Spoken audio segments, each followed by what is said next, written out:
안녕하세요. 장애인 등록 이의 신청과 행정 심판을 전문적으로 대행하는 군맨 행정사 사무소 대표 유연산 행정사입니다.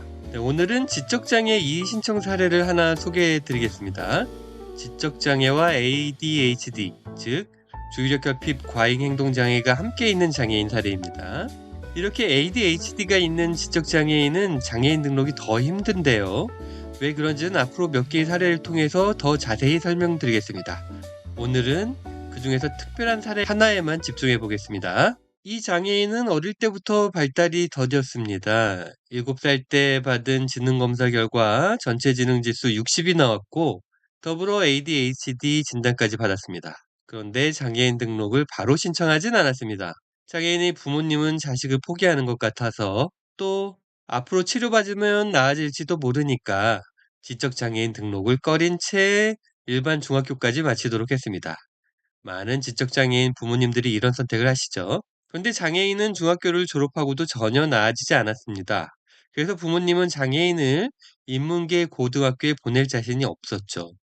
결국 집과 멀리 떨어진 지방의 농업고등학교에 특수교육 대상자로 전학시켰습니다. 장애인 등록을 꺼린 부모님도 자녀가 고등학생이 되고 나면 장애인 등록을 생각하게 됩니다.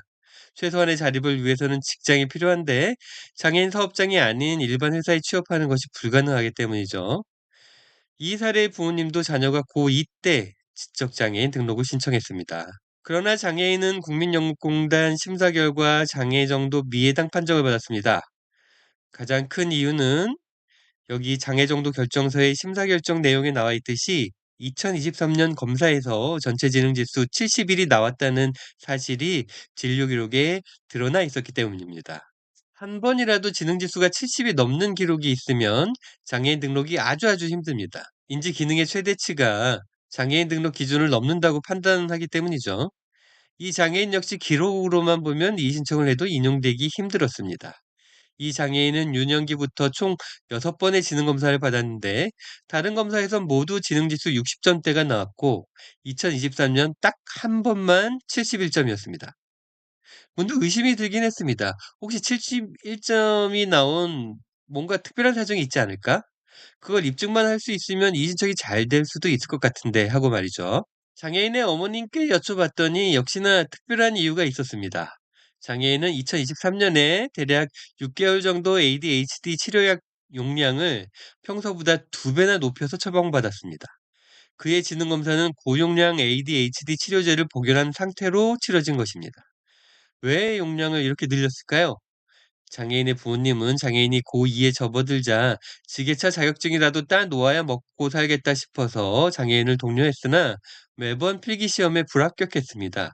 그래서 담당 의사에게 ADHD 치료제 양을 늘려달라고 간절하게 부탁한 것입니다. 그 사연을 듣고 나니 뭔가 희망이 보였습니다. 저는 2023년의 지능검사 결과는 고용량 ADHD 치료제를 먹었다는 그 예외적 상황 때문에 나온 예외적 결과라서 장애 정도 판정에 고려할 수 없다고 주장했습니다. 이를 위해 3가지 정도의 입증 자료를 준비했죠. 첫 번째는 진료 기록입니다. 여기에는 당시에 치료제를 증량한 사실이 그대로 드러나 있을 뿐 아니라 약 먹고 필기시험장 가서 도움이 된 것 같다는 보호자의 진술도 있었습니다. 투약 사실, 그리고 투약 동기가 모두 들어있었던 것입니다. 두 번째는 의사의 소견서입니다. 의사는 추가 소견서에서 2023년 장애인의 지능지수가 높게 나온 이유에 대해 약을 높은 용량으로 복용한 상태로 검사를 하여 높게 나왔을 가능성이 있어 보임이라고 명확하게 기재해 주었습니다. 세 번째는 2023년 심리평가 보고서의 기록입니다. 당시 검사자는 치료적 처치로 인하여 정서적 호전을 보이게 되면서 집중도나 동기에 일부 영향을 미친 것으로 보여진다라고 평가합니다. 이 기록은 치료제로 인한 지능 상승 가능성을 시사하는 것입니다. 저는 이렇게 다양한 자료를 통해 2023년 지능검사 결과를 심사 대상에서 제외해야 한다고 주장했고 결국 받아들여졌습니다. 여기 이의 신청에 대한 장애 정도 결정서를 보시면 지적장애로 결정했다는 통보가 나오죠. 이 장애인은 이의 신청이 인용되어 장애인 등록을 무사히 마쳤습니다. 네, 이상으로 지적장애 이의 신청 사례 중 지능지수가 딱 한 번 높게 나온 ADHD 환자의 사례를 소개해드렸습니다. 앞으로도 지적장애 이의신청 사례 몇 가지를 더 이야기해 보려고 합니다. 지적장애인 등록을 준비하는 분들께 조금의 도움이라도 됐으면 좋겠네요. 궁금한 점 있으면 언제라도 문의 주십시오. 좋아요와 구독 잊지 마시고 좋은 하루 되십시오. 감사합니다.